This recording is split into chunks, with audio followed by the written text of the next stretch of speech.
नमस्कार प्यारे विद्यार्थियों, कैसे हैं आप सभी। आशा करता हूं कि आप सभी बहुत अच्छे होंगे। और हमारी जो ये नई सीरीज चल रही है, इस सीरीज के अंतर्गत आप हिंदी के पाठों को, हिंदी की कविताओं को बड़ी सरलता के साथ समझ रहे होंगे। कक्षा 10वीं के बच्चों के लिए जो बोर्ड परीक्षाएं देने वाले हैं इस वर्ष 2024-25 के सेशन में, उन लोगों के लिए, उन बच्चों के लिए तो ये महत्वपूर्ण वीडियो है ही। इसके अतिरिक्त मैंने आपको पहले भी बताया था, जो बच्चे प्रतियोगी परीक्षाओं की तैयारियां कर रहे हैं उन बच्चों के लिए भी ये जो वीडियोस हैं बहुत इंपॉर्टेंट है, मील का पत्थर है। तो आप देखते रहिए, जुड़े रहिए हमारे साथ। और आज की कक्षा में मैं आपके लिए लेकर के आया हूं, तो देखते हैं स्क्रीन पर क्या है। तो आप सभी देख ही रहे हैं, आज की कक्षा में है सुमित्रा नंदन पंत जी। जी हां, सुमित्रा नंदन पंत जी कैसे कवि हैं, मैंने आपको हिंदी साहित्य को 4 भागों में मैंने बांटा था, बताया था। आचार्य रामचंद्र शुक्ल जी के अनुसार हिंदी साहित्य 4 भागों में बटा हुआ है। हिंदी के 4 काल हैं। तो there are 4 literature periods in a Hindi literature. The first one is आदिकाल। 1050 से 1375 तक का जो काल है उसको आदिकाल बोलते हैं। 1375 से 1700 तक भक्ति काल, 1700 से 1900 तक रीति काल, और 1900 से लेकर के जो अब तक चल रहा है उसको आधुनिक काल बोलते हैं। आधुनिक काल की एक शाखा है, आपको इतना डीप कोई नहीं बताएगा, 1920 से लेकर के और 1936 यानी 1920 टू 1936 तक का जो पीरियड है उसको हिंदी में छायावाद के नाम से जाना जाता है। किस नाम से जानते हैं बेटा?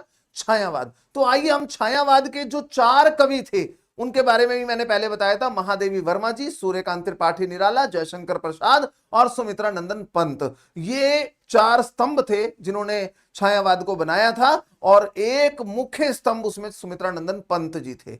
इनकी कविताओं में प्रकृति का मुख्य रूप से चित्रण आपको पाया जाएगा। आप देखेंगे प्रकृति का चित्रण बहुत ज्यादा है। आपको पता है सुमित्रा नंदन पंत जी को प्रकृति का चितेरा कवि भी कहा जाता था, सुकुमार कवि कहा जाता था, क्योंकि नेचर लवर तो सब होते हैं, लेकिन नंद पंत जी जो थे वो विशेष रूप से नेचर लवर थे। इन्होंने, मतलब इनका जन्म ही अल्मोड़ा कोसानी में हुआ था। नेचर की गोद में ही पले बड़े, नेचर में ही बड़े होकर के इन्होंने अपनी शिक्षा दीक्षा, मतलब पूरा इनकी जो लाइफ का एक अच्छा खासा पीरियड था वो वहां पे स्पैन हुआ, वहां पे इन्होंने अपना गुजारा टाइम। और इसलिए इनका नेचर के साथ विशेष लगाव था, प्रकृति से बहुत आंतरिक रूप से जुड़े हुए थे। आइए देखते हैं। 20 मई 1900 को उत्तराखंड के कौसानी अल्मोड़ा में जन्मे सुमित्रा नंदन पंत जी ने बचपन से ही कविता लिखना शुरू कर दिया था। 7 साल की उम्र में स्कूल में काव्य पाठ के लिए पुरस्कृत हुए। 1915 में स्थायी रूप से साहित्य सृजन शुरू किया और छायावाद के प्रमुख स्तंभ के रूप में जाने गए। ये मैंने आपको पहले ही बताया। पंत जी की आरंभिक कविताओं में प्रकृति प्रेम और रहस्यवाद झलकता है। इसके बाद वे मार्क्स और महात्मा गांधी के विचारों से प्रभावित हुए। इनकी बाद की कविताओं में अरविंद दर्शन का प्रभाव स्पष्ट नजर आता है। जीविका के क्षेत्र में पंत जी उदय शंकर संस्कृति केंद्र से जुड़े, आकाशवाणी के परामर्शदाता रहे, लोकायतन सांस्कृतिक संस्था की स्थापना की। 1961 में भारत सरकार ने इन्हें पद्म भूषण सम्मान से अलंकृत किया। हिंदी के पहले ज्ञानपीठ पुरस्कार विजेता हुए। पंत जी को कला और बूढ़ा चांद कविता संग्रह पर 1960 में साहित्य अकादमी पुरस्कार, 1969 में चिदंबरा संग्रह पर ज्ञानपीठ पुरस्कार सहित अनेक पुरस्कारों से सम्मानित किया गया। पंत जी का निधन 28 दिसंबर 1977 को हुआ। इनकी अन्य प्रमुख कृतियां हैं वीणा, पल्लव, युगवाणी, ग्राम्या, स्वर्ण किरण और लोकायतन। तो आपने पंत जी के बारे में गहराई से जाना। आज हमारे पाठ्यक्रम में जो हम कविता पढ़ने जा रहे हैं, देखते हैं पाठ प्रवेश। आजकल बता सकते हैं कौन सा सीजन चल रहा है, अभी कौन सा मौसम है? तो मौसम अभी चल रहा है वर्षा ऋतु का। तो ऐसे ही कुछ लेकर के आया हूं आप लोगों के बीच में पंत जी की कविता के माध्यम से। भला कौन होगा जिसका मन पहाड़ों में जाने का ना मचलता हो? भाई पहाड़ों पे जाने का मन किसका नहीं मचलता, सबका मन मचलता है। और अभी तो छुट्टियां खत्म हुई हैं और अभी हाल फिलहाल में ही आप पहाड़ों से होकर के भी आए होंगे। बहुत सारे बच्चे अपने पेरेंट्स के साथ गए होंगे पहाड़ों में। और किसका मन नहीं करता, हर किसी का मन करता है पहाड़ों पर जाने के लिए।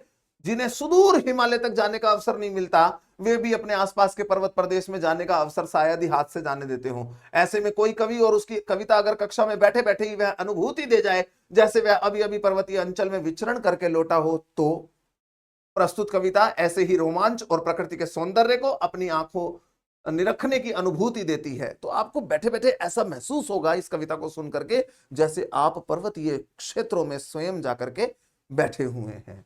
यही नहीं, सुमित्रानंदन पंत की अधिकांश कविताएं पढ़ते हुए यही अनुभूति होती है कि मानो हमारे आसपास की सभी दीवारें कहीं विलीन हो गई हों। हम किसी ऐसे रम्य स्थल पर आ पहुंचे हैं जहां पहाड़ों की अपार श्रृंखला है, आसपास झरने बह रहे हैं और सब कुछ भूलकर हम उसी में लीन रहना चाहते हैं। महाप्राण निराला ने भी कहा था, पंत जी में सबसे जबरदस्त कौशल जो है वह है शैली। शैली यानी लिखने का ढंग की तरह अपने विषय को अनेक उपमाओं से संवार कर मधुर से मधुर और कोमल से कोमल कर देना। तो पंत जी, महाप्राण निराला जी ने स्वयं कहा था कि पंत जी में सबसे जबरदस्त कौशल यानी सबसे जबरदस्त जो स्किल है उनके अंदर वो है उनकी शैली, उनकी कविताएं लिखने का ढंग। वे तरह तरह से अपने विषय को अनेक उपमाओं से, डिफरेंट डिफरेंट टाइप के एग्जांपल्स दे करके मधुर से मधुर और कोमल से कोमल कर देते हैं। बहुत ही सॉफ्ट, बहुत ही मीठी स्वीट सी कविता वो बना देते हैं जो हृदय को झकझोर देती है।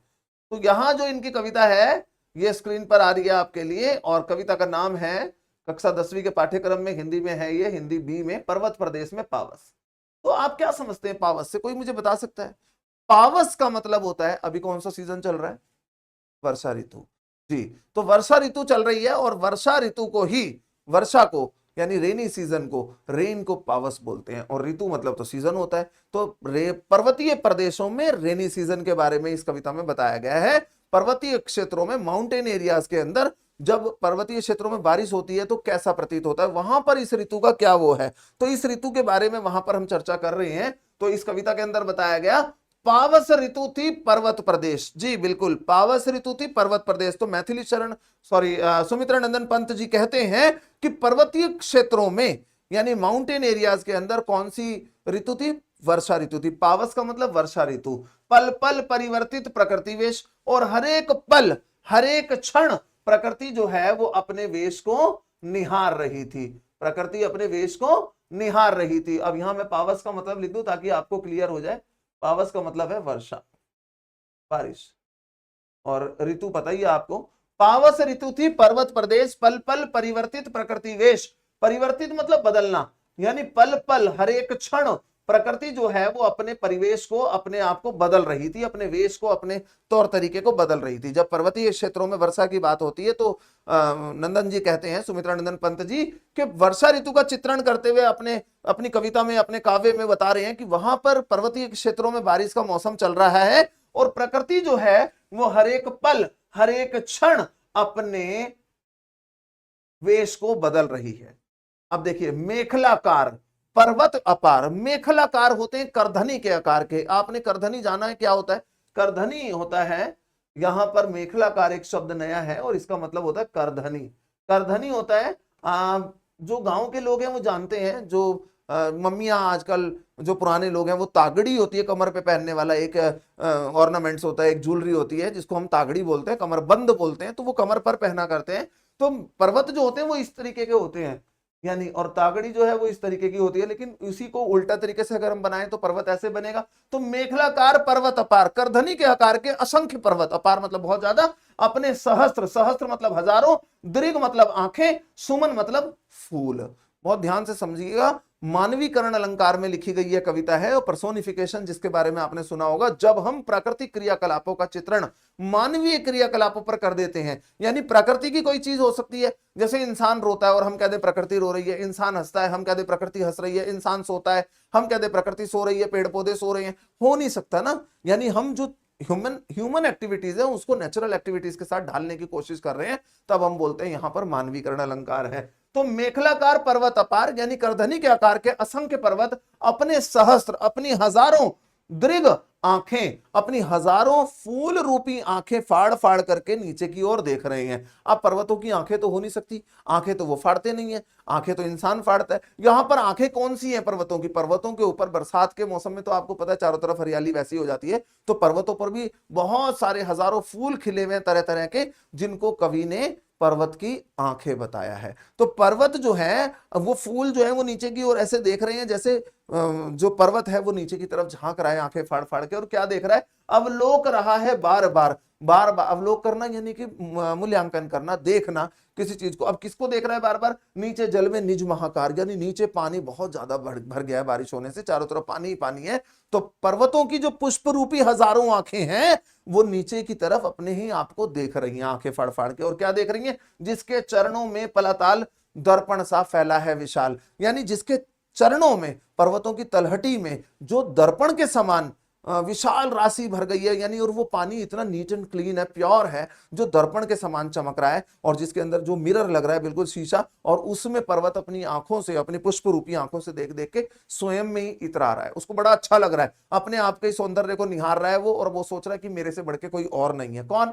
ऐसा हो नहीं सकता, पर मतलब इमेजिनेशन है, कवि ने इमेजिनेशन की है, कल्पना की है। तो इस कविता के अंदर मैंने बताया मानवीकरण अलंकार के अंतर्गत। फिर बता रहा हूं मैं, पावस ऋतु थी पर्वत प्रदेश, यानी पर्वतीय क्षेत्रों के अंदर वर्षा ऋतु थी। पल पल परिवर्तित प्रकृति वेश, हर एक पल हर एक क्षण प्रकृति जो है वो अपने वेश को बदल रही है। मेखलाकार पर्वत अपार, मेखलाकार का अर्थ मैंने बताया करधनी के आकार के। पर्वत जो है वो अपार है, असंख्य है, और अपने सहस्त्र, अपने हजारों फूल रूपी आंखों से, जो उनके ऊपर फूल खिले हैं उसको कवि ने आंखें बता दिया, अपने ही सौंदर्य को नीचे जो ताल तालाब भर गए हैं, जिनका वाटर लेवल बहुत इंक्रीज हो गया है उसकी तलहटी में, जो बिल्कुल नीचे है, उसमें वो झांक रहे हैं और अपने सौंदर्य को देख देख करके इतरा रहे हैं, बड़े खुश हो रहे हैं अपने आप में ही। कौन? पर्वत। कौन खुश हो रहे हैं बेटा?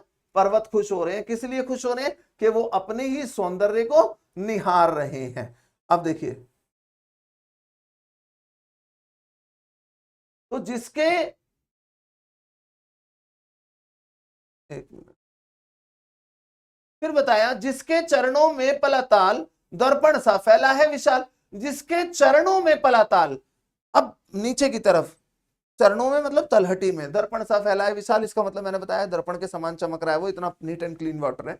अगला पैराग्राफ देखिए, गिरि का गौरव गाकर झरझर, गिरि मतलब पर्वत, पर्वतों के गौरव, पर्वतों की प्रसिद्धि, पर्वतों की फेमिनेस के गीत गा करके, उनके गौरव गाथा गा करके, मद में नस नस उत्तेजित कर, मद मतलब एक नशा, नशे में अलग से उत्तेजना भरे हुए, जोश भरे हुए, और मोती की लड़ियों से सुंदर, मोतियों की लड़ियों से भी सुंदर झरते हैं झाग भरे निर्झर, झरते हैं यानी बह रहे हैं, निर्झर मतलब झरने, निर्झरी नदियां, निर्झर झरने। फिर से सुनिए, गिरी का, जब ऊपर से झरने गिर रहे हैं, बरसात के मौसम में पानी उनमें भी तेज हो गया, ऊपर से गिर रहे हैं, बड़ी मदमस्त हिलती डुलती सी चाल में, जैसे एक शराबी अपने शराब के नशे में हिलता डुलता सा चलता है, वैसे ही पानी ऊपर से मदमस्त होता हुआ नीचे की ओर गिर रहा है, और ऐसा लग रहा है कि जैसे उसमें एक अलग उत्तेजना भरी हुई है, नशे में भी है और एक उत्तेजना के साथ, जोश के साथ नीचे गिर रहा है। और गिरिवर के, और फिर मोतियों की लड़ियों से सुंदर, मोतियों की लड़ियों से सुंदर मतलब है जब वो पानी पत्थर पर पड़ता है आकर के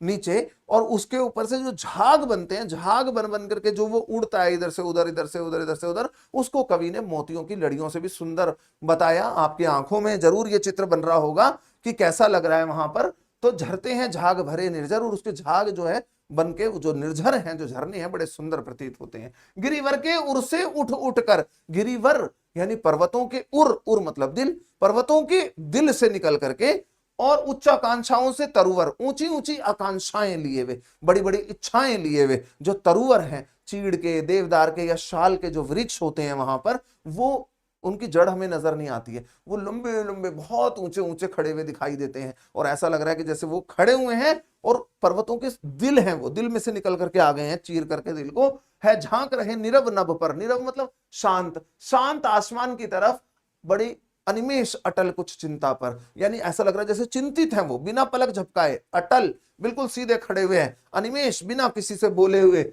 और चिंता लग रही है उनके मस्तिष्क देखने पर कि जैसे पेड़ों को चिंता है, और वो आसमान की तरफ बिना कुछ कहे निरव शांत आसमान की तरफ निहार रहे हैं। तो फिर से समझिए, गिरिवर के उर से उठ उठकर, यानी पहाड़ों के दिल से उठ करके, ऊंची ऊंची इच्छाएं लेकर के, आकांक्षाएं लिए हुए जो पेड़ है शाल के, वो निकल रहे हैं, और वो झांक रहे हैं आसमान की तरफ कि कभी तो मौसम कैसा हो रहा है, कभी कैसा हो रहा है, यानी वो एक चिंता में है, बिना पलक झपकाए। अब बिना पलक झपकाए कौन देखता है किसी की तरफ घूर घूर के? इंसान देखता है, लेकिन कवि ने क्या बताया यहां पर? पेड़ देख रहे हैं शाल के, तो वो ऊपर देख रहे हैं। अब देखिए फिर क्या हुआ, ये तो एकदम ट्विस्ट आ गया कहानी में, उड़ गया अचानक लो भूधर। अब क्या हुआ? मौसम बिल्कुल खराब हो गया, इनविजिबल हो गया सब कुछ, चारों तरफ कोहरा सा छा गया, इतना तेज बारिश हो रही है, इतनी तेज बारिश, इतना तेज पानी पड़ रहा है, उड़ गया अचानक लो भूधर। ऐसा लगा जैसे वो भूधर मतलब पहाड़, जो पहाड़ आंखों से देख रहा था अपने फूल रूपी आंखों से नीचे की तरफ, जिसका गौरव गा करके झरने बह रहे थे नशे में, अब वो गायब हो गया। देखिए कवि की कल्पना, कहते हैं जहां ना पहुंचे कवि, जहां ना पहुंचे रवि वहां पहुंचे कवि। उड़ गया अचानक लो भूधर, भूधर मतलब पर्वत, अब वो गायब हो गया, मौसम खराब हो गया। फड़का अपार पारद के पर, अब बिजली चमक रही है आकाश के अंदर, और पारे जैसा रंग, मरकरी जैसा रंग है, तो ऐसा लग रहा है कि जैसे पक्षियों ने फटफट फटफट फटफट करके अपने पंखों को फड़फड़ा दिया है। तो पंख फड़फड़ा के और वो भूधर जो था वो गायब हो गया, एकदम से सब गायब हो गया। रवशेष रह गए हैं निर्झर, है टूट पड़ा भू पर अंबर। रवशेष केवल निर्झर, जो बह रहे थे, जो झरने जिनकी झाग की बात हो रही थी, मोतियों की लड़ियों से भी सुंदर, उनके केवल आवाज शेष रह गई है, पानी गिरने की, झरझर झरझर झरझर पानी जो गिर रहा था, केवल वो आवाज रह गई है, दिखता कुछ भी नहीं है टूट पड़ा भू पर अंबर, ऐसा लग रहा है, भू मतलब धरती, ऐसा लग रहा है जैसे धरती पर आसमान टूट गया, बादल फट गए और आसमान टूट करके नीचे गिर गया, सब खत्म हो गया, नथिंग, कुछ नहीं बचा, केवल आवाज आ रही है कानों में। अगली पंक्ति में बताया, धस गए धरा में सभय शाल, सभय मतलब डर के मारे।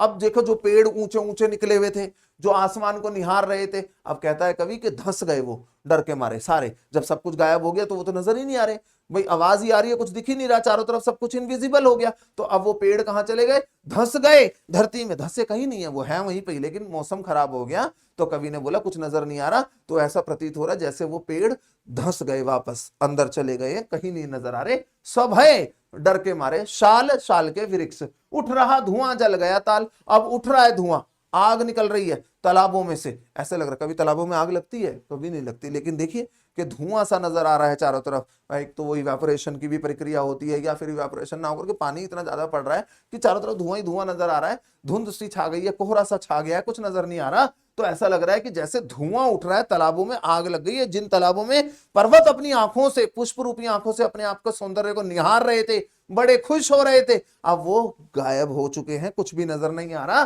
तो ऐसा लग रहा है जैसे तालाबों में आग लग गई है।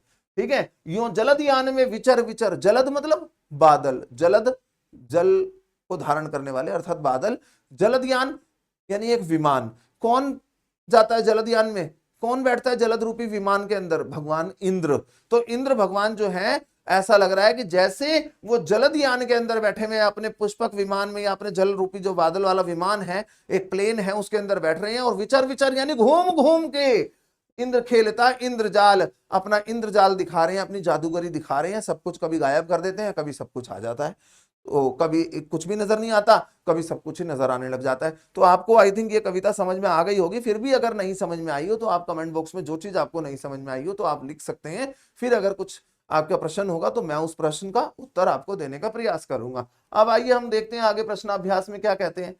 पावस ऋतु में पर्वत प्रकृति में कौन कौन से परिवर्तन आते हैं, कविता के आधार पर बताइए। तो आप बता सकते हैं कि पावस ऋतु में प्रकृति में चारों तरफ हरियाली हरियाली हो जाती है, पानी बहुत ज्यादा पड़ने लग जाता है, और कीचड़ भी हो जाती है, पेड़ पौधे निखर जाते हैं, रंग बहुत सुंदर हो जाता है पेड़ों का, चारों तरफ हरियाली हरियाली दिखती है। मेखलाकार शब्द का क्या अर्थ है, मेखलाकार, कवि ने इन शब्द का प्रयोग यहाँ क्यों किया है, मेखलाकार शब्द का है करधनी के आकार का, अर्थ जो है इसका वो क्या है, करधनी के आकार का, कमरबंद के आकार का, और कवि ने यहाँ पर्वतों के पक्ष में इस शब्द का प्रयोग किया है। सहस्त्र दीर्घ सुमन से मतलब क्या है, अपने हजार, सुमन यानी फूल, दीर्घ मतलब नेत्र, और सहस्त्र मतलब हजारों, तो कवि ने पर्वतों की आंखें किसको बताया था, फूलों को, हजारों आंखें बताया, और वो इस पद का प्रयोग किया होगा किसके लिए, कि अपनी आंखों से अपने ही सौंदर्य को दिखाने के लिए। सबसे पहली लाइनों में आया था कि सहस्त्र, अपने सहस्त्र दीर्घ सुमन फाड़, और कवि ने तालाब की समानता किसके साथ की है, दर्पण के समान क्यों की है, क्योंकि वो उसमें अपने सौंदर्य को निहार रहा था। आशा कर रहा हूं कि समझ आ रहा होगा। पर्वत के हृदय से उठकर ऊंचे ऊंचे वृक्ष आकाश की ओर क्या देख रहे थे, क्यों देख रहे थे, और वे किस बात को प्रतिबिंबित करते हैं, ऊंची ऊंची आकांक्षाओं को प्रतिबिंबित करते हैं, हमें ऊंचा उठने की प्रेरणा देते हैं। और क्या देख रहे थे, आसमान की तरफ देख रहे थे कि भगवान तेरी माया, कहीं धूप कहीं छाया, वो परमात्मा को देख रहे थे, निहार रहे थे कि कैसी लीला है प्रभु की, कभी बारिश हो रही है, कभी सब कुछ खत्म हो जाता है, कभी सब कुछ फिर आ जाता है। शाल के वृक्ष भयभीत होकर धरती में क्यों धंस गए धरा में सभय शाल, उठ रहा धुआं जल गया तालियों, जलद यान में विचर विचर था इंद्र खेलता इंद्रजाल। आखिरी की लाइनों में मैंने बताया था कि भयभीत होकर के वो कहीं धंसे नहीं थे, लेकिन कवि की कल्पना थी, क्योंकि सब कुछ गायब हो गया था, नजर नहीं आ रहा था, मौसम बहुत खराब था, जिसकी वजह से कवि को ऐसा लगा कि जैसे वो डर के धंस गए हैं। झरने किसके गौरव का गान कर रहे हैं, गिरी का गौरव गाकर झरझर मद में नस नस उत्तेजित कर, गिरी का गौरव यानी पर्वतों के गौरव गाथा को गा रहे हैं झरने, बहते हुए झरने की तुलना किससे की गई है? एक शराबी से, अपनी ही मस्ती में चलता है वो, ठीक है ना। अब भाव स्पष्ट कीजिए। है टूट पड़ा भू पर अंबर, जी धरती पर आसमान टूट पड़ा, कैसे? बारिश इतनी ज्यादा हो रही है, मौसम खराब हो गया पर्वतीय क्षेत्रों में, तो कवि ने बताया, तो ऐसा प्रतीत हो रहा है टूट पड़ा भू पर अंबर, जैसे आसमान धरती पर टूट गया। यूं जलद यान में विचर विचर था इंद्र खेलता इंद्र जा, कि जल रूपी यान में, जलद यानी बादल रूपी विमान में घूम घूम करके मौसम इतना खराब हो रहा है या कभी ठीक हो जा रहा है, तो वर्षा के देवता इंद्र अपनी जादूगरी दिखा रहे हैं। गिरिवर के उर से उठ उठ कर उच्चाकांक्षाओं से तरुवर, यानी पर्वतों के हृदय से, उर मतलब दिल, हृदय से निकल करके ऊंचे ऊंचे आकांक्षाएं लिए वे लंबे लंबे वृक्ष साल के हैं, है झांक रहे नीरव नभ पर, नीरव नभ पर आसमान की ओर खुली आंखों से देखना, और बिल्कुल शांत आसमान को अपनी, बिल्कुल ऐसे लग रहा है जैसे वो देख रहे हैं तो अनिमेष, यानी बिना किसी से कुछ कहे, अटल, बिल्कुल शांति से धारण कर, बिल्कुल बिना पलक झपकाए, कुछ चिंता पर, जैसे वो किसी चिंता में है, कुछ सोच रहे हैं। कौन? शाल के वृक्ष। अब आप ये देख सकते हैं कि मानवीकरण अलंकार का प्रयोग किया गया, ये मैंने आपको पहले ही बताया। और क्यों क्यों किया गया है? तो मानवीकरण के बारे में इंग्लिश में पर्सोनिफिकेशन, जैसे मैंने आपको बताया था, कहां होता है? जहां पर प्राकृतिक क्रियाकलापों पर मानवीय क्रियाकलापों का आरोपण कर दिया जाता है, वहां पर मानवीकरण अलंकार होता है। अभी मैंने आपको पहले ही बताया कि आंखें कौन फाड़ता है? इंसान फाड़ करके किसी को देखता है। यहां पर प्रकृति के साथ बताया जा रहा है, पर्वतों को बताया जा रहा है। शराबी नस नस में उत्तेजना भर करके चलता है, तो झरनों को बता दिया, ठीक है ना। तो बाद में भी बताया कि धस गए धरा में सभे साल, और दिल में से निकल रही हैं पेड़ों के पर्वत, और फिर पर्वतों के पेड़ दिल में से निकल करके जो शाल के वृक्ष हैं वो आसमान को निहार रहे हैं बिना कुछ कहे। चिंता से तो इंसान ही किसी की तरफ देखता है बिना कुछ कहे, पलक झपका बिना झपकाए, और ऐसे पेड़ों के लिए बोला जा रहा है। फिर उसके बाद धस गए धरा में, फिर वो डर भी गए, गायब भी हो गए, तो इंसान ही छुप भी जाता है कई बारी। तो ये सब चीजें क्या आएंगी? मानवीय क्रियाकलाप है, ह्यूमन एक्टिविटीज है, जिसको हम नेचुरल एक्टिविटीज के माध्यम से दिखा रहे हैं। अतः हम ये क्लियरली कह सकते हैं कि पंत जी ने यहाँ पर मानवीकरण अलंकार का प्रयोग किया है।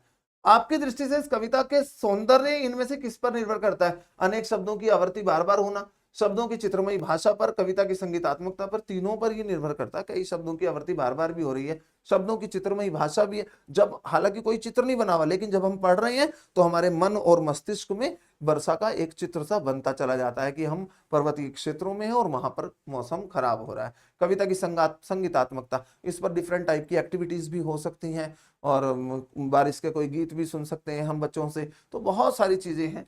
कवि ने चित्रात्मक शैली का प्रयोग करते हुए पावस ऋतु का सजीव चित्र अंकित किया है। ऐसे स्थलों को छाट कर लिखिए, तो आप लिख सकते हैं, ये तो स्वयं करें कि कहाँ कहाँ बारिश ज्यादा होती है। भारत में तो चेरापूंजी ऐसा राज्य, ऐसी जगह है जहां पर बारिश बहुत अधिक होती है। इस कविता में वर्षा ऋतु में होने वाले प्राकृतिक परिवर्तनों की बात की गई है। आप अपने यहाँ वर्षा ऋतु में होने वाले प्राकृतिक परिवर्तनों के विषय में जानकारी प्राप्त कीजिए। आपके क्षेत्र में, जैसे आप दिल्ली में रहते हैं, तो आपको कैसा लगता है बारिश होने? भाई यहाँ तो बड़ा अच्छा तो लगता है इतनी गर्मी के बाद, लेकिन कीचड़ बहुत हो जाती है, चारों तरफ पानी पानी हो जाता है, फिर उसके बाद मच्छर मक्खी और बीमारियां भी पैदा हो जाती हैं। पर पहाड़ों में बड़ा जबरदस्त, हाँ लैंडस्लाइडिंग होती है, रास्ते भी बंद हो जाते हैं। कई बार इस तरीके का भी प्रश्न आ जाता है कि पहाड़ी क्षेत्रों में रहने वाले लोगों को बरसात से कौन कौन सी परेशानियों का सामना करना पड़ता होगा। तो आप बता सकते हैं कि वहां पर कम्युनिकेशन के जो साधन है वो बिल्कुल खत्म हो जाते हैं, परिवहन के साधन ठप पड़ जाते हैं, आवाजाही नहीं होती, वो लोग घरों में बंद हो जाते हैं, उनके पास संसाधन सीमित होते हैं, तो बड़ी परेशानियों का सामना उन्हें भी करना पड़ता है, क्योंकि हर चीज वहां पर पैदा नहीं होती, उनको कई चीजों के लिए शहरों तक भागना भी पड़ता है। वर्षा ऋतु पर लिखी गई कविताओं का संग्रह कीजिए और कक्षा में सुनाइए। बारिश, झरने, इंद्रधनुष, बादल, कोयल, पानी, पक्षी, सूरज, हरियाली, फूल, फल आदि या कोई भी प्राकृतिक विषयक शब्द का प्रयोग करते हुए एक कविता लिखने का प्रयास कीजिए। ये एक्टिविटी है, आप स्वयं भी लिख सकते हैं या आपके टीचर्स आपको कराएंगे। शब्दार्थ और टिप्पणियां। पावस, पावस का अर्थ मैंने आपको पहले ही बताया था, वर्षा ऋतु। प्रकृति वेश, प्रकृति का रूप, तरीका। मेखलाकार, करघनी के आकार का पहाड़ की ढाल। सहस्त्र, हजार, दीर्घ सुमन, पुष्प रूपी आंखें। अवलोकना, देखना, अवलोक देखना। महाकार, विशाल आकार लिए हुए। दर्पण मतलब शीशा, आईना। मद मतलब मस्ती। झाग मतलब फेन। उर मतलब हृदय। उच्चाकांक्षा, ऊंचा उठने की कामना, ऊंचाई में जाना। तरुवर मतलब पेड़। नीरव नभ, शांत आकाश। अनिमेष, एक टक, यानी बिना पलक झपकाए, जैसा कि आपको बताया गया था। चिंता पर बेटा, चिंतित यानी चिंता में डूबा हुआ। भूधर, पहाड़। पारद के पर, पारे के समान। ध्वल यानी सफेद, चिट्टे, चमकते हुए। चमकीले पंख, जैसे बिजली का रंग होता है, आपने देखा होगा। पारा, पारा मतलब मरकरी। और रवशेष, केवल आवाज का रह जाना। यानी कि सब कुछ गायब हो गया था तो केवल आवाज रह गई थी। चारों ओर शांत निस्तब्ध वातावरण में केवल पानी की गिरने की आवाज का रह जाना। सभय, भय के साथ, डर के मारे। भय शब्द में स उपसर्ग लगा हुआ है। शाल एक वृक्ष का नाम है। ताल तालाब। जलदयान बादल रूपी विमान, जहाज इंद्र भगवान का। विचर मतलब घूमना। इंद्रजाल मतलब जादूगरी दिखाना। तो आपको ये कविता कैसी लगी कमेंट्स में जरूर बताइएगा। और वैसे बड़ी मुश्किल कविता है पर मैंने बहुत कोशिश की कि आपको सरलता के साथ समझा सकूं। और ये कविता जल्दी से बच्चों को समझ में नहीं आती है, लेकिन फिर भी हमने कोशिश की कि हम बच्चों को बहुत अच्छे से समझाएं और मैंने बड़ा अच्छे से एक्सप्लेन किया है एक एक चीज को। आप इस कविता की जो वीडियो होगी जो आपके पास पहुंचेगी आप बार बार देखिएगा ताकि आपको समझ आए और आप परीक्षा में इस कविता से संबंधित प्रश्नों में अच्छे से अच्छे अंक प्राप्त करके सफलता प्राप्त कर सकें, ऐसी ही हमारी कामना और ऐसा ही हमारा विश्वास है। तो तब तक के लिए आगे दीजिए, आगे फिर मैं नया कुछ लेकर के आऊंगा कल की सीरीज में आपके लिए और फिर हम अपना ज्ञान अर्जित करेंगे। तो आगे दीजिए और हिंदी सीखते रहिए, पढ़ते रहिए। तब तक नमस्कार, जय हिंदी, जय हिंदुस्तान। हिंदी सीखो विद पंकज सर। बाय।